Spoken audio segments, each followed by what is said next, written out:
All right, welcome back, Wayward Souls. Double tap in. And if you guys are watching, well, one, if you're driving, don't watch, just listen. If you are watching, you guys can see on the show, we got Joe and Josh back. If you are driving, that's your clue that Joe and Josh are back.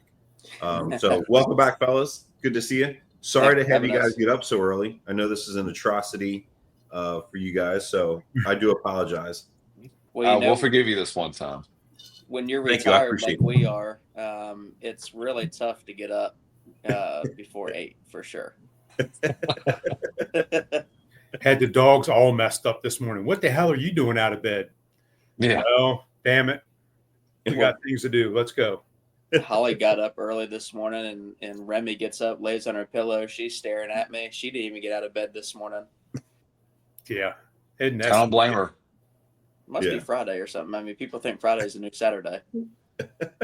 It isn't? If you want a vet appointment or a doctor's appointment up here, you can forget it on a Friday. Yeah, Really? and they close at 12 o'clock on Thursdays. So Thursday's the new Friday. Yeah, and they're closed on Wednesdays. So it's like if you can't come Monday or Tuesday, you're out of luck. Yep. Oh, Lord have mercy. When we left off with Joe and Josh last time, they had just finished turkey hunting. Joe went swimming, all that fun shit. Well, we alluded to some fishing. And it's not only traveling to Texas to shoot shit or wherever or turkey hunting, the boys also fish. So why don't you explain what you all do? Man, if it's outdoors related, we are sick for it. I mean, it is. We spend a considerable amount of time in the outdoors, loving every minute of it, and we just appreciate everything that's available to us out there. And there's many times that we're out in the woods or on the river doing whatever, and we say there's so many people in this world that never get to experience what we experience. And that sticks with me every time that we're in the woods, because you really have to appreciate every moment you get out there, because every experience when you're out there is different. You may see something different, hear something different. It's all it's educational, but it's also for me it's like almost spiritual, being there and just enjoying it. So in our friend group we always try to get together and at least do something. Joe and I do stuff all the time, but to get the whole group together is about 6, 7 of us. And, with everyone's schedules and kids and, it's hard to get together, but, when did we go do that fly fishing trip? Was that 2 years ago? Yeah, I think that was 23. Yeah. October of 2023. So we got all the guys together and said, hey, we're putting together this fly fishing trip. A buddy of mine sent me Jacob's information and said, you need to hit him up. If you want to go catch trout in Georgia, this is the dude that you guys need to go see. And where we went fishing, it's the Soquel River, which is a public river system. However, there are portions of that river that are private. And Jacob has access to, I don't know, about a half a mile of private river, and they have done a very nice job on managing this piece of river. Mm-hmm. We got there 7:30 in the morning probably. Met with Jacob and we pulled up. He's got a basically like a covered carport down there. It's got a little cook station in it and some other stuff. And when we pull up to the river and you're seeing 20-inch trout swimming around and you're looking from the bank. From the bank, you're like, this is a target rich environment. Mm-hmm. The only caveat to that is they do fish it pretty often, so they know what flies look like. So to get one of them to eat is pretty tough. But when you do catch one, it is the best trout bite you've ever had in your life. It is. So the pictures were phenomenal. Yeah.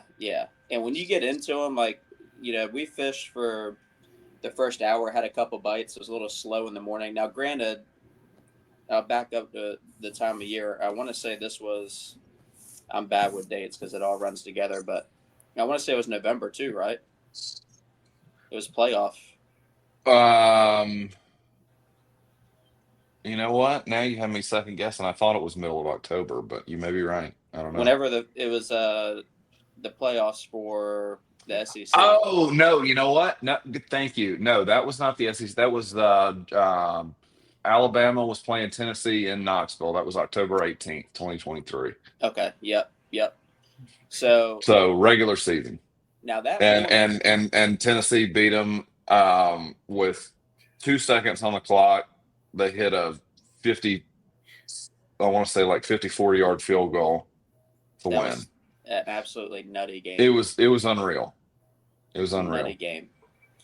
So we pull up on the river, and it's me, Joe, and our buddy Will. The other guys couldn't make it on the trip. They ended up coming down a little bit later. But so we get up on the river. Like I said, it's about 7:30, 8 o'clock.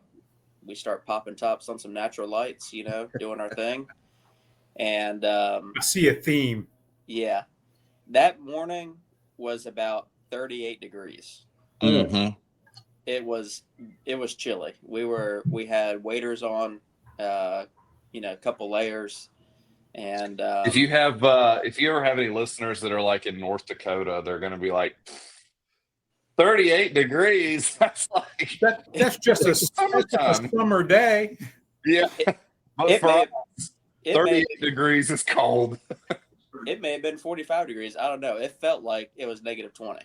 Right, exactly. When you get a couple of exactly. I'm comfortable at like 87, 88 degrees, 100% humidity. So that's my ideal temperature. So when you get into anyway, go on. I didn't mean to interrupt you.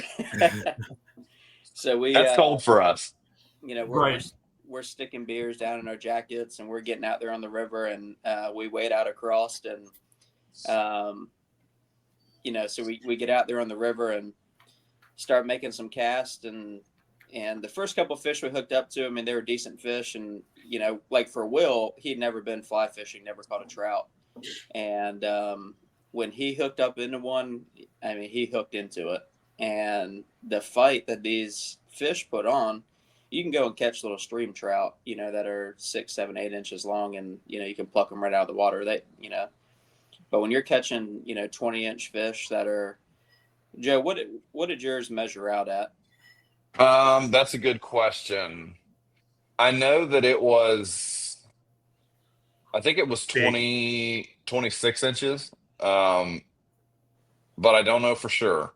It was an absolute stud. And when you catch up one of those, on a fly reel, you got your leader, you've got your float line, and then you got your backing. And these things were taking it into the backing. So you got, it was a giant. Wow. If I can get it to focus. And when they're pulling into the backing and running upstream. Well, that's a big trout. Yeah. Yes. You're fighting a trout for 15 minutes on a micro hook that's, one, it's barbless. Right. So, because it's catch and release. So you're keeping tension on it the whole time. I mean, you really have to work these fish, and they're not just standing out in front of you going back and forth. They're running 50 yards up the stream.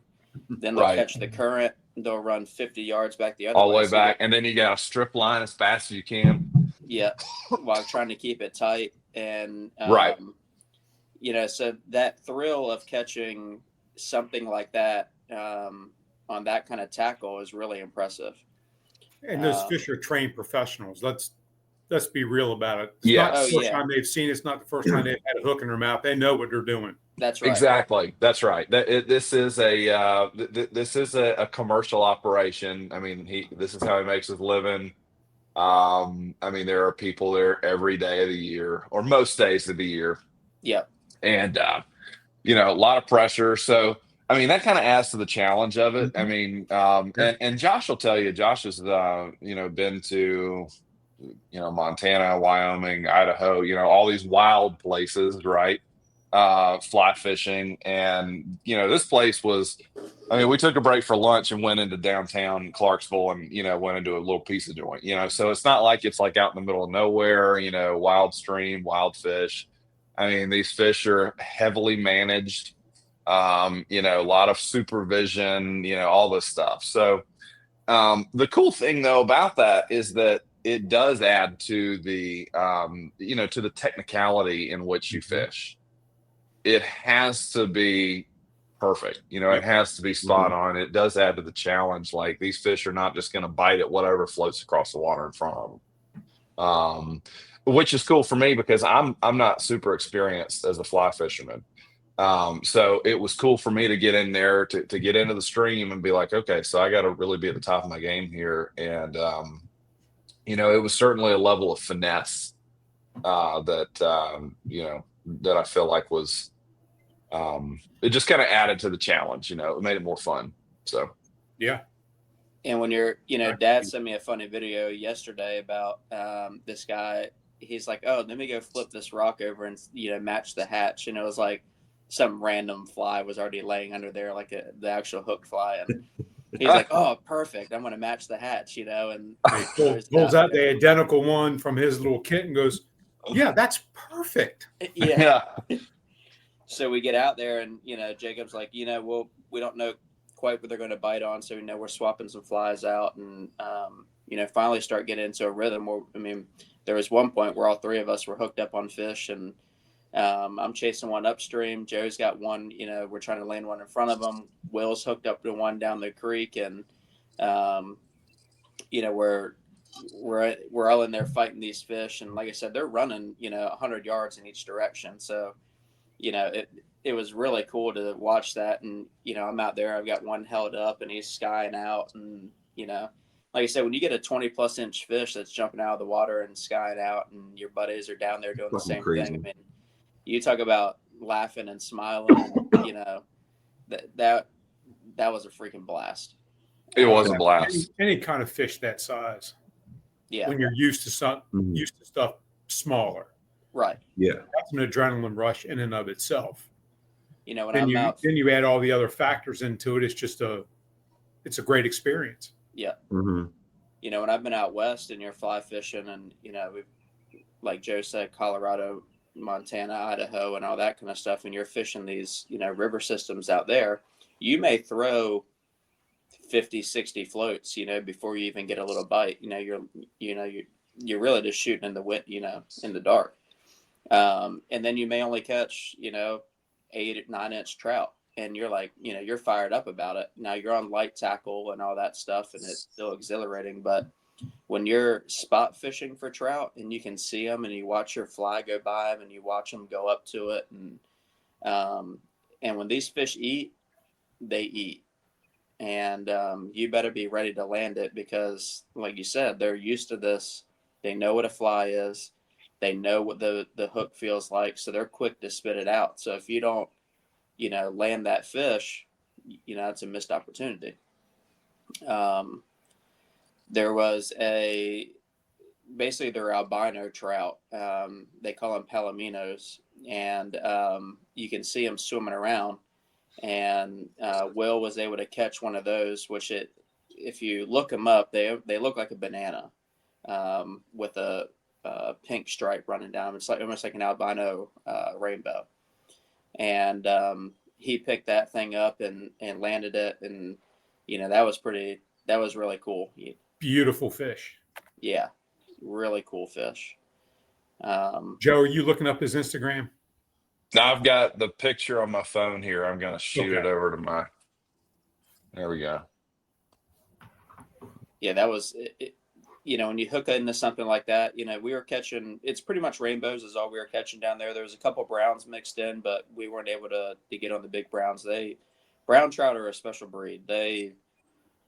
That is probably the toughest fish that you can go after. They're very selective. But when we caught that palomino, that was pretty cool. And you're in water it ranges anywhere from about 4 feet deep all the way up to a couple inches. And he caught that in a spot that was probably 4 inches deep. So the back of the fish is out. He chased after it. And so that was pretty darn cool. How many hours did we fish out there, Joe? I mean, we were there we probably did a solid 6 hours. I guarantee. Yeah. Well, so we did a full day, and we were there from, let's see, we got there at about 8:30 in the morning, and we left at, I don't know, 5. So I mean, it was a solid, full day's worth of fishing, which was fantastic. So. I actually had one of my dad's cousins reach out to me and was like, "Hey, where'd y'all go?" And I was able to, get him in with Jacob. I mean, I highly, highly recommend, anybody using him. Sorry, what were you about to say? I was gonna say the kicker to this whole trip was, we fished hard in the morning for the first, 4 hours we were out there until about lunchtime, and we had landed a couple fish, but nothing. We were catching fish. And then Jacob said, I got a trick. We'll get these fish to come up. And he goes over there and hits the feeder. They feed in a different couple of places in this river. And, man, when those fish, they get that total cheating. Water, these fish, I mean, I'm not kidding. From 200 yards down, you see a wave of fish working their way up the river. And I'm not talking 10 fish. I'm talking like 50 that you had no idea were even there. They were just sitting in these deep pools or up underneath rock ledges or wherever they were. And like I said, you get 50, 20 plus inch fish swimming up the river, and you can dip net them. I mean, they were that close. Yeah. And, we were like, oh my God. And so we started rigging up, basically looked like a dog food hook set, basically a fly. And we would drift these, round brown pieces down through the river, and they didn't care. They would murder these things. Yeah. And so we probably caught 50 fish that day. I mean, just one after another. And, some of them would bite them and realize, oh, that's not food. It's too soft, and they'd spit it out. But when you got one, I mean, the fight was on. So you matched the hatch. We matched the hatch. That's right. And that hatch was Purina 1. That was matching the hatch right there. No. You know what? And it's like, it's funny. I've actually heard in other podcasts that, people have mentioned this river by name, and, they'll say, oh yeah, that's not real fly fishing. That's not like, trekking out into the wilderness, to catch a trout that's never seen a human being before and all this stuff. And it's like, it kind of goes back to, I mean, there is a snobbiness to hunting and fishing that a lot of people can have. And, at the end of the day, to me, if you're in Georgia and you want a fly experience, or if you're in the Southeast, really, I mean, and you want a fly fishing experience, and you want to have a good time, you want to catch fish, like, come on, how legalistic do we want to get about this thing? I mean, it's a blast. You're catching real fish. Do we chum it up a little bit? At the end of the day, we did.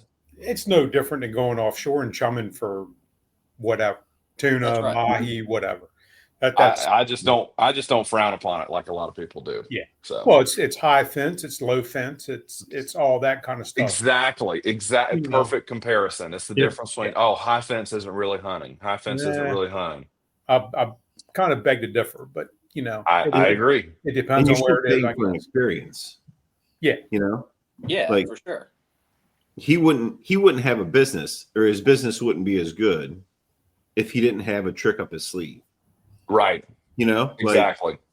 Like if you go, no matter if you pay for a guided hunting experience, with the exception of, a Southwest Texas experience with some crazy crackhead, like you expect that you're going to have, like there's a reasonable expectation that they're going to put you on some animals, and you're going to have the opportunity to take one home. Yep. It's the same thing. It's the same thing. the funny thing is, on the same river system, they, it's dammed off the lake, further up, and they stock this river every year. And there's guys that go out there and they'll stock these river, with 5 to 7, 8-inch fish. And there's guys that'll go up there and catch them right off the release. And you're like, well, what's the difference between going up there and catching these stock fish that you put up there that don't have a chance to actually do anything, and they're taking them home? They're just catching these fish to go home and toss them in a fryer and screw them up. The ones that are down here have years to, breed and establish. And so in this stretch of river that they maintain it just like you would a hunting property or any type of managed piece of property. So you're allowing these fish to get to an appropriate size. It's all catch and release. So here we go. We go There's out for a minute. That's the Palomino. That is a beautiful fish. Holy cow. Gorgeous fish. Where'd you share that, Joe? I can't see it. Just on the main screen. Oh, gotcha. Yeah. Wow. So it was super cool. Will looks happy. Yeah, you know what? I have been trying to coach him for years on, like, dude, when somebody takes your picture, smile about it. Are you happy to be here, or are you as pissed off as you look? And you know what? And he's gonna watch this. He's gonna watch, because we have him watch all these, so he's gonna watch this. And you know what? I stand by what I'm saying. Well, you need to smile, act like you're having a good time, or go back home. So now the funny thing is, in that picture you can see some white goo dripping off the back fin of this fish. Yes, he was real happy to see him. What do you do? Jerk it off? Yeah, basically. pretty much. Fish are they're sterile. However, they still produce some semen there, and it was all over Will. It was absolutely free. He grabs this thing and it's slicker and snot. And, you can see the drip off the anal fin. Yeah, it was absolutely hysterical. So we were dying laughing, but did he lick his fingers and say, I expected to be more salty? Oh, gross. Oh, gross. God damn it, Joe. Oh, gross. He was the whole thing was, we were laughing the whole time and cutting up, and Jacob's such a good dude. I was like, hey man, I'll be honest with you, our group is we can be a little rough around the edges here, and so we broke Jacob out of his shell a little bit. It was for sure. Yeah, he had a really good time with us. And when you're a professional guide, you never know what you're going to get, who you're going to get, the type of clientele you get. So, you kind of, you thread that needle a little bit to, figure out what you're getting into. And another beautiful fish. Wow. Yeah. That's a total monster. That's actually, so I mounted one, but that one that Josh is holding there is significantly bigger. I don't know that he was any longer, but he was heavier. He was a girthy boy. Yeah. When their head is as thick as the rest of their body, that's a good fish. And it's hard. People that don't fish, when you tell them, it's like, oh, I caught a 3-pound bass. That's a good sized fish. When you're catching 8-pound trout, you're like, you're like, holy crap. That's a chunk of meat. They're just like a little torpedo in the water. It's crazy how fast they can move and how much energy they have. The head shakes. It's wild. I hooked up to one that was an absolute unit. And, at this point we had, each caught probably, 20, 30 fish. It had gotten pretty there at the end. We were just messing around trying to. It was getting out of hand. Yeah, it was getting out of hand, and I caught this one. I was like, well, I'm just going to mess with this one, let it run up the river, and this will be the last good fight. And I'm not kidding. I had this thing on the line for like 15 minutes, and it was running all over the place. I was letting it strip out, just kind of playing with it back and forth. And we got it almost to where we're going to land it. And I'm not kidding. This fish was probably, it was a good 26 plus inches. It was huge. And we get it right to the point we're about to land it in the net, and it spits the hook out. And you're like, you've been on this thing for 15 friggin' minutes. And I've been out here dicking around with it, and you get it to the net, and it's like, oh, nope, I've seen the net before, Yeah. So, I'm out of here. And people say, man, that fish really fought. It really did this. It really did that. It's fighting for its life. right. And Yeah, you're fighting it for an enjoyment, kind of deal. It's fighting for its actual life. So you're going to get the best it's got. Yep. So that was that whole experience was a ton of fun. And, we ended up going back. We rented a house up there in Clarksville, and ended up going up there, fixing some dinner and sitting by the campfire. And we stayed right on the river. So we're just, down there reminiscing and catching up. And, when all the guys get together, the laughs that we have and that experience is, that lasts forever. So that was actually, that was arguably the highlight of the trip, was getting to see everybody showing up. We get to this cabin, just beautiful place right there on the, it was a separate river. So the Saukwe is a smaller system, but this was on the Chattahoochee. So real big, expanse of water that you're just looking out over the back deck and seeing this. It's just beautiful. And so Josh's brother Matt also came, and so he was there. He's always, he's more times than not involved in most of these adventures. But so a lot of folks that don't know, Matt's an attorney, and this was at his previous firm. You remember this, Josh, where they were working him like a Dog. Like a rented mule. It was, you could see it in his face. So he shows up. Was this Friday night? Friday. Did we do it over a weekend? Yeah. So he shows up on Friday night, and his eyes are just like, you can just tell he's been up for like 48 hours just in front of a computer working. And so he goes to bed. And he sleeps for about 24 hours. He didn't fish with us. He was in that basement room. You remember that, Josh? Yeah, with lights off, everybody gone. Yep. So the next day, Will is there, Well, Will brought his dog, June, Black Lab. And so June's there and walking around the house, and Matt finally stirs. And, of course, he's been in bed. He's like a hibernating bear at this point, and he's starving to death. So he goes in there into the kitchen, and he makes him a sandwich. A killer, like a full-on sub sandwich. Oh, yeah, like a big, he was getting ready to really go down on this sandwich. Like, it was going to be awesome. And so he makes the sandwich, everything on it, sets it on the counter, turns around to go get a beer out of the fridge. And then he turns around and freaking June jumps up on the counter, grabs the sandwich, runs off and eats it. And Matt hasn't eaten in like 3 days. He is so angry. I've never seen somebody get that upset before. And so that was, that's the kind of thing that we're always dealing with, is that those sorts of mishaps. But anyway, so I think that so we only fished one day. Yeah.